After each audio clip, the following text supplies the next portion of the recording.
They told me creatine would get me jacked. They said that I'd gain 10 pounds overnight, and it's all muscle, and that my kidneys would spontaneously combust. Well, I've been taking creatine for years now, and guess what? I'm still waiting on those side effects and the biceps. Anyway, Coach Mark here, and today let's talk creatine.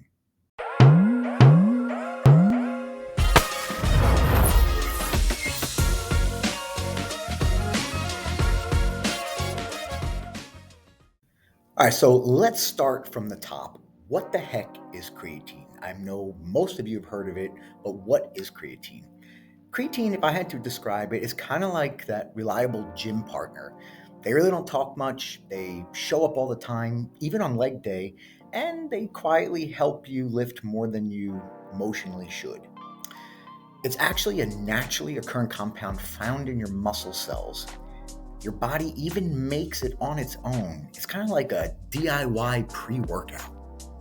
But you just don't naturally make enough to be that guy repping 405 on the bench while eating chicken out of a Tupperware mid set. It just doesn't happen. In fact, supplementing with creatine, it just gives you more gas in the tank, more reps, more volume, or in some cases, more delusional.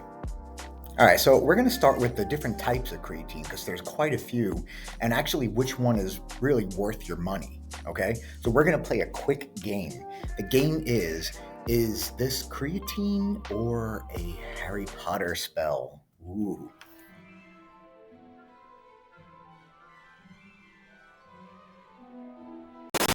All right, so the reason I said that is because of the names of some of these. Now, there's four different types of creatine. You have your creatine monohydrate, you have creatine ethyl ester, you have creatine hydrochloride, and yes, you have creatine magna-power. Yes, that is real. All right, so here's the truth. Creatine monohydrate is the king, the goat, the Michael Jordan of supplements. It's cheap, it's effective, and it's more studied than your cousin who's been in college for 8 years.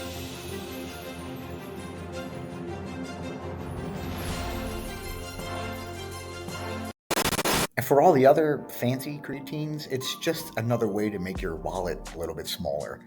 It's kind of like paying $75 for gym membership just to use the sauna. Stick with what works best.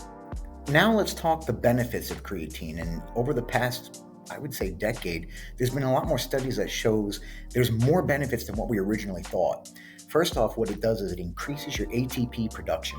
Basically, this is your muscle's energy currency, all right? It helps with strength and power output.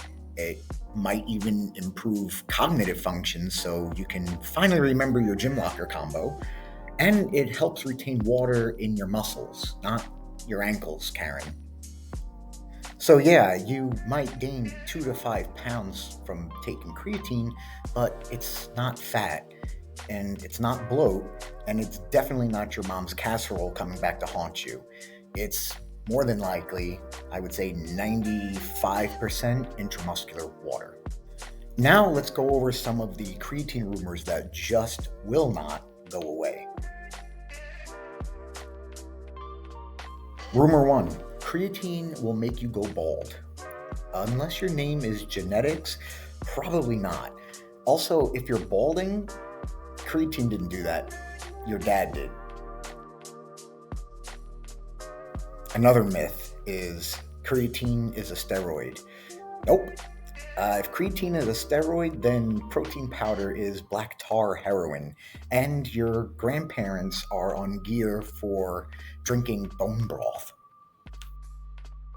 Another myth somebody will probably tell you is it'll destroy your kidneys. Only if you're taking 30 scoops a day and chase it with battery acid.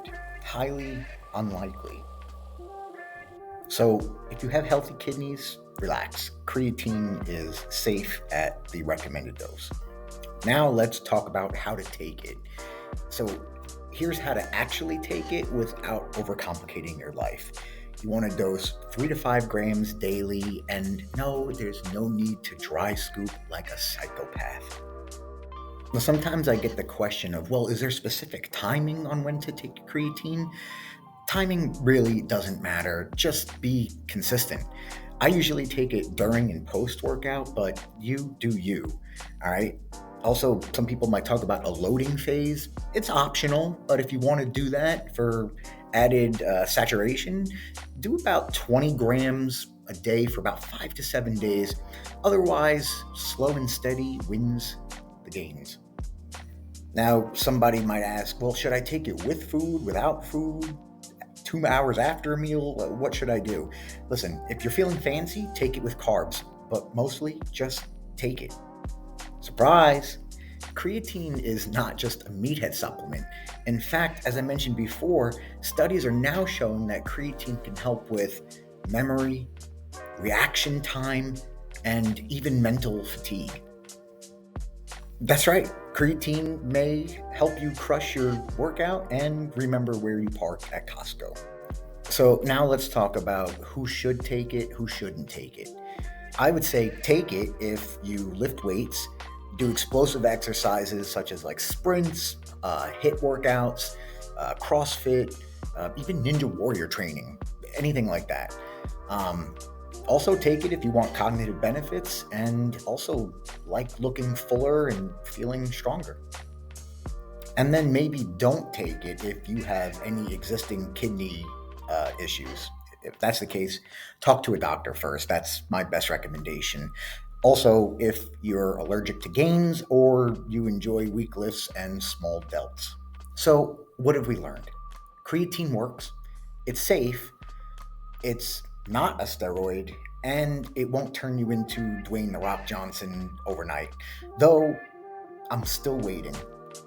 So, if you're not taking creatine and are lifting regularly, you might as well just be curling soup cans and doing Zumba for hypertrophy.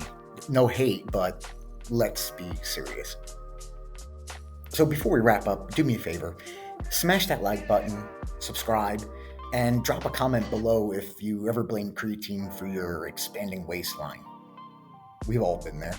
So until next time, stay swole, stay hydrated, and for the love of creatine, stop dry scooping. Coach Mark, out.